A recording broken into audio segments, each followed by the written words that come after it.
Assalamualaikum warahmatullahi wabarakatuh. Halo teman-teman Sobat UT, sebelum memulai belajar di video ini, kalian bisa berdoa terlebih dahulu, agar dimudahkan dalam memahami materi kali ini. Berdoa dipersilahkan. Setelah selesai, kalian bisa memulai menonton video teks dan audio ini ya. Selamat belajar. Jangan lupa subscribe, like, dan komen ya. Karena ini gratis. 3, 2, 1.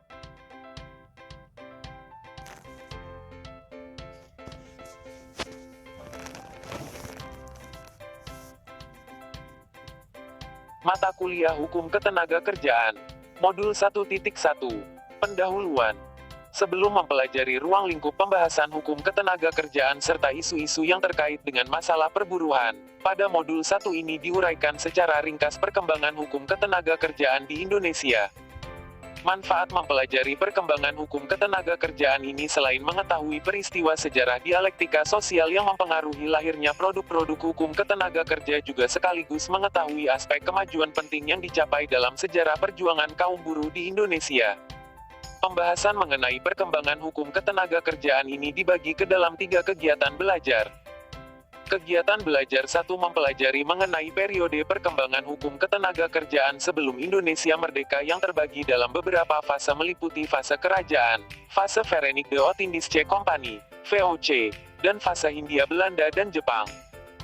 Kegiatan belajar 2 mempelajari mengenai perkembangan hukum ketenagakerjaan sesudah Indonesia merdeka meliputi perkembangan hukum ketenagakerjaan era Orde Lama, Orde Baru dan era Reformasi. Kegiatan belajar 3 mempelajari isu-isu penting masalah perburuhan sejak lahirnya UU Nomor 13 Tahun 2013 tentang ketenagakerjaan di Indonesia. Kegiatan belajar 1.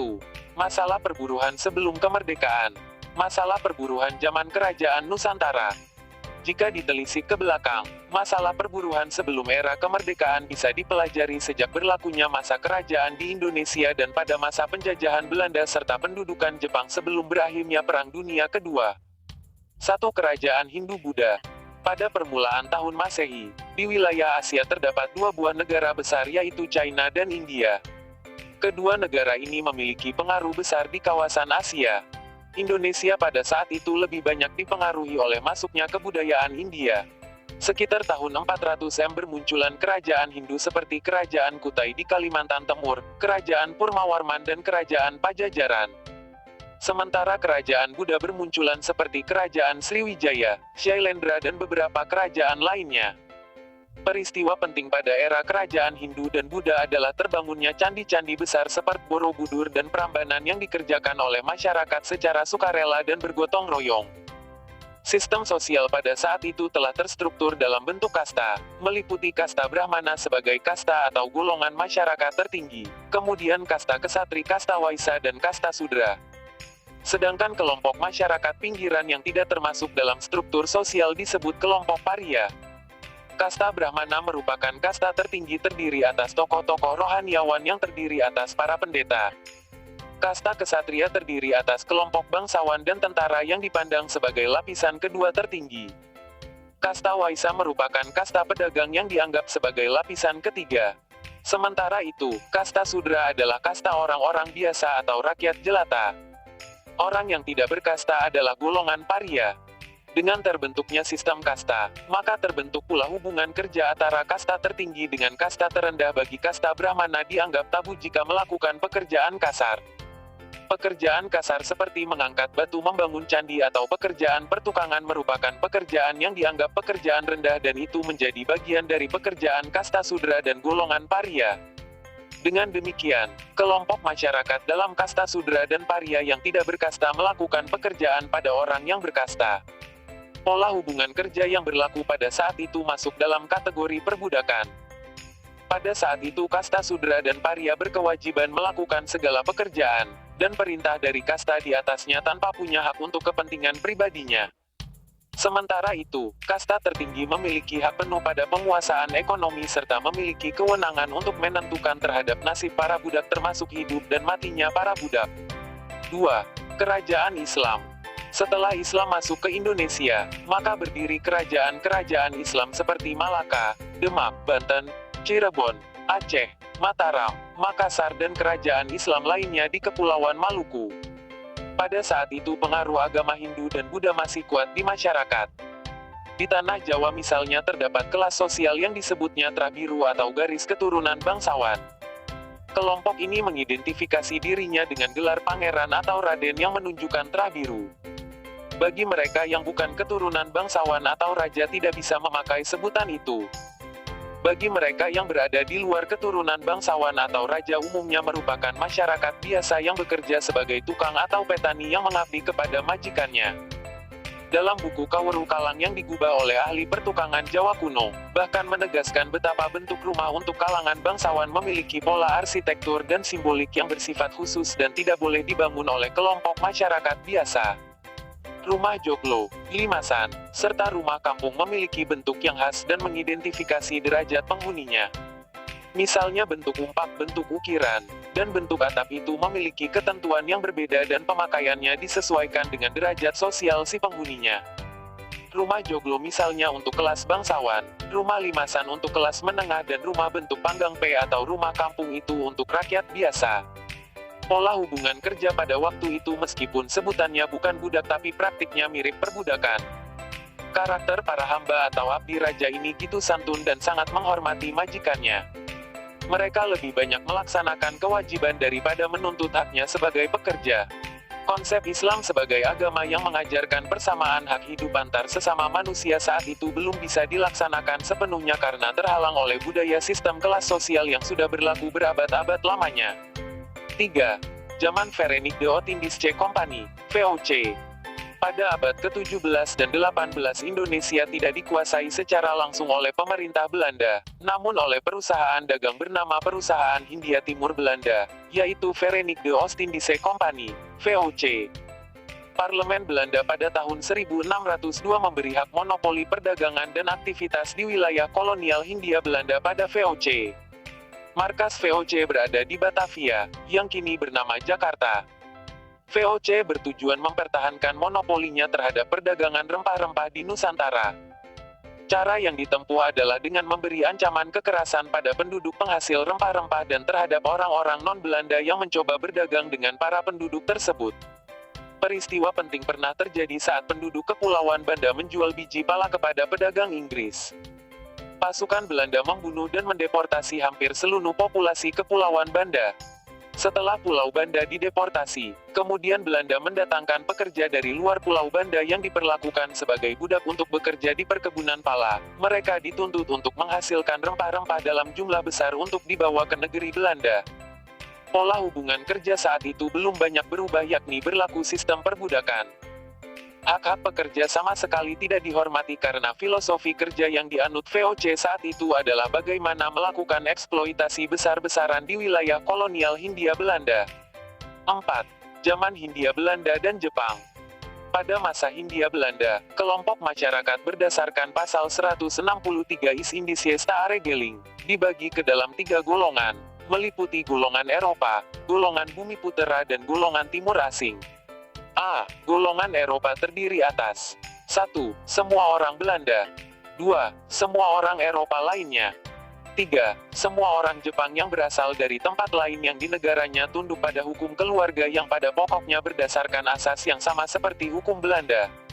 4. Anak sah dan diakui menurut undang-undang dan yang dimaksud sub 2 dan 3, yang lahir di Hindia Belanda. B. Golongan Bumi Putra. Semua orang yang termasuk rakyat Indonesia asli yang tidak beralih pada golongan lain dan yang semula termasuk golongan lain yang telah membaurkan dirinya dengan rakyat Indonesia asli. C. Golongan Timur Asing. Golongan Timur Asing adalah semua orang yang bukan golongan Eropa dan golongan Bumi Putra. Menurut pasal 131 Is dinyatakan bahwa bagi golongan Eropa berlaku hukum di negeri Belanda, yaitu hukum Eropa dan Eropa Barat. Bagi golongan lainnya yakni Bumi Putra dan Timur Asing berlaku hukum adat masing-masing. Apabila kepentingan umum serta kepentingan sosial mereka menghendaki, hukum golongan Eropa Barat dapat dinyatakan berlaku bagi mereka, baik seutuhnya maupun dengan perubahan-perubahan dan juga diperbolehkan membuat suatu peraturan baru bersama, yakni dengan cara penundukan diri. B. Masalah pokok perburuan sebelum Indonesia merdeka. Dalam lapangan hukum ketenagakerjaan pada periode masa penjajahan terdapat berbagai macam masalah antara lain.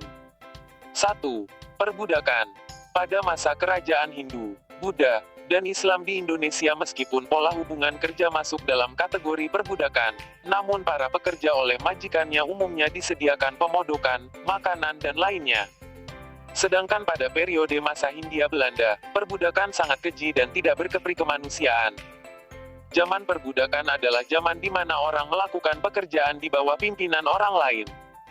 Ciri yang menonjol adalah buruh, tenaga kerja tidak mempunyai hak apapun, bahkan hak atas hidupnya juga ditentukan oleh tuannya. Hal yang dipunyai hanya kewajiban bekerja dan mengikuti perintah dan petunjuk tuannya. Yang sangat menyedihkan pada saat itu adalah belum ada peraturan dari pemerintah yang menetapkan bahwa pemeliharaan budak menjadi kewajiban pemiliknya. Baru pada tahun 1817 pemerintah Hindia Belanda mengatur mengenai perbudakan dengan menetapkan peraturan-peraturan sebagai berikut. A. Mengadakan larangan memasukkan budak-budak ke Pulau Jawa. B. Harus diadakan pendaftaran budak. C. Mengadakan pajak atas pemilikan budak. D. Melarang pengangkutan budak yang masih anak-anak. E. Mengadakan peraturan tentang pendaftaran anak budak. Kenyataannya, kelima peraturan tersebut di atas belum dapat merubah nasib para budak.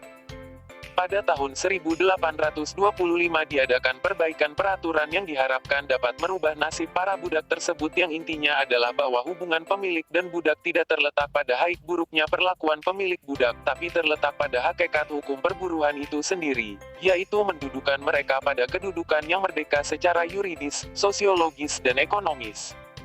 Secara yuridis berarti budak menjalankan kewajiban dan diberi haknya sesuai dengan ketentuan peraturan yang ada. Sedangkan secara sosiologis berarti hak dan kewajiban yang diterapkan tersebut diakui dalam masyarakat. Secara ekonomis berarti hak yang diberikan pada budak tersebut mendapatkan imbalan yang cukup baginya.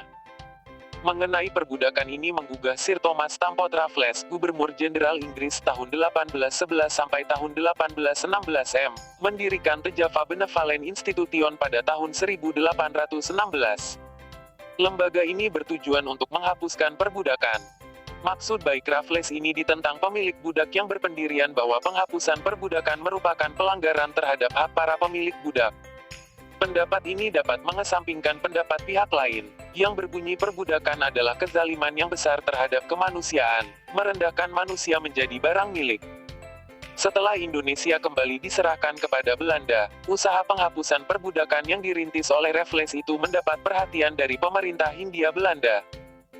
Produknya berupa Staatsblad 1817 nomor 42 yang berisikan larangan untuk memasukkan budak-budak ke Pulau Jawa dan tahun 1818 ditetapkan pula Undang-Undang Dasar Hindia Belanda, yaitu Regeling Reglement RR 1818.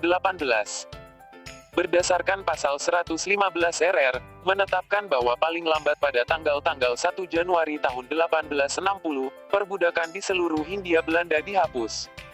Namun niat baik itu tidak sepenuhnya terwujud. 2. Penuluran.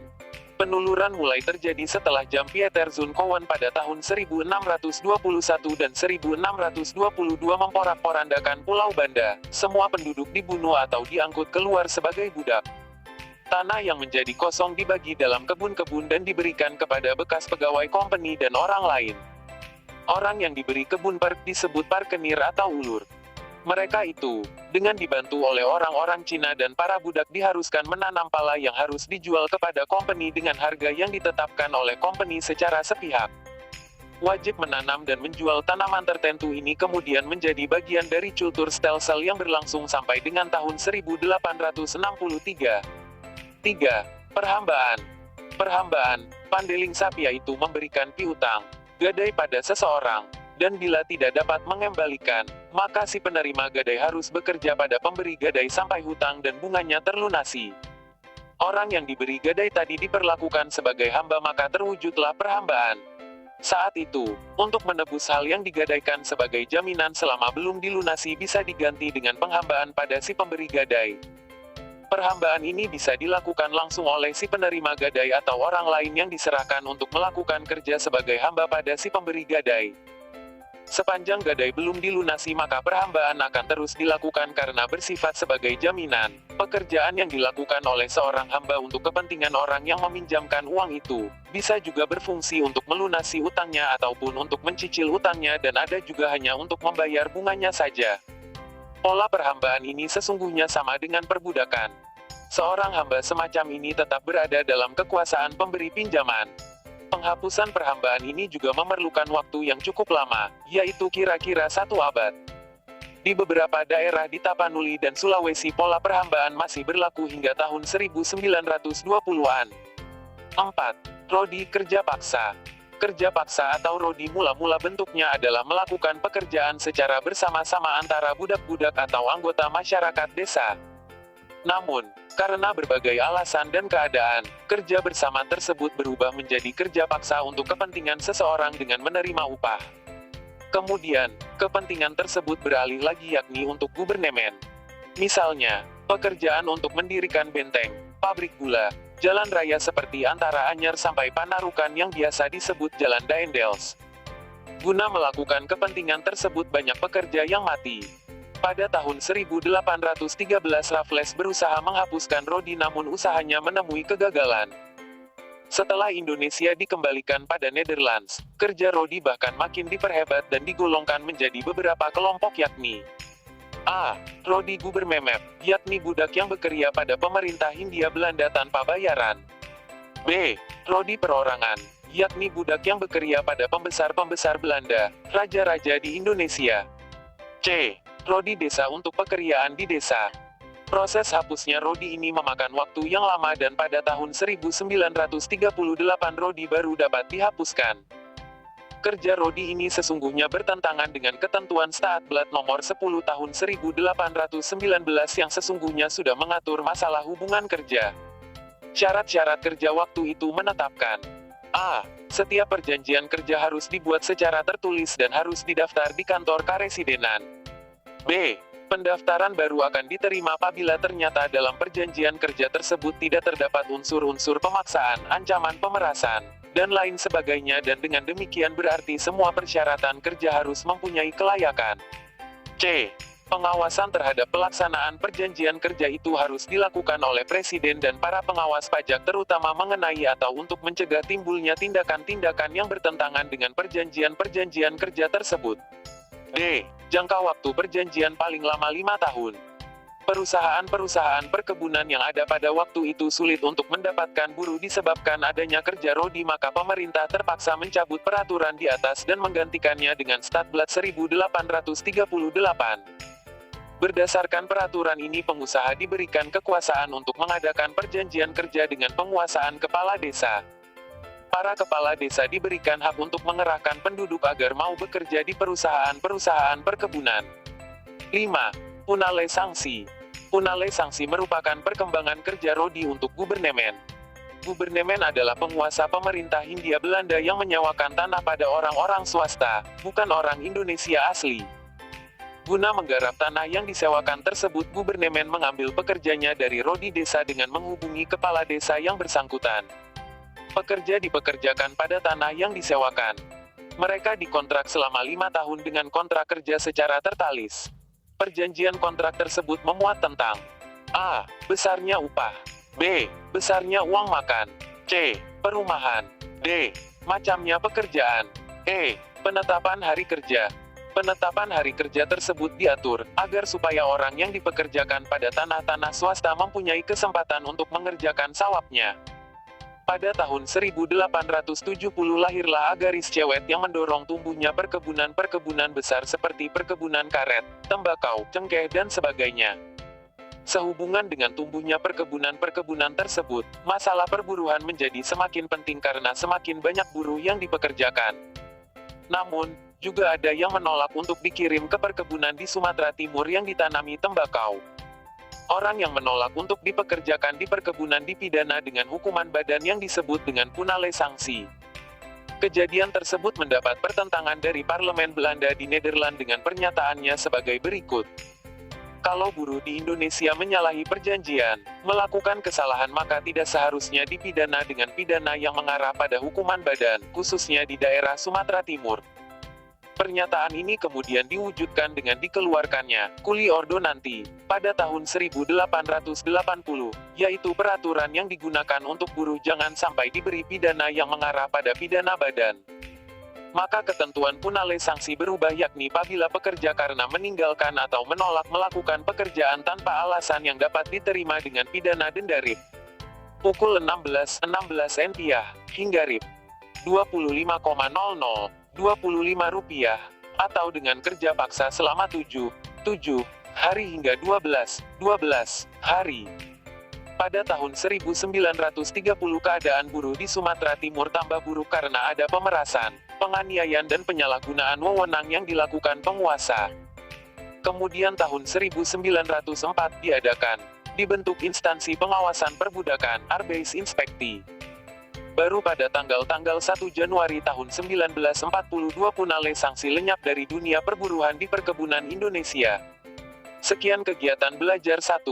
Selanjutnya bisa dikerjakan tes formatifnya. See you.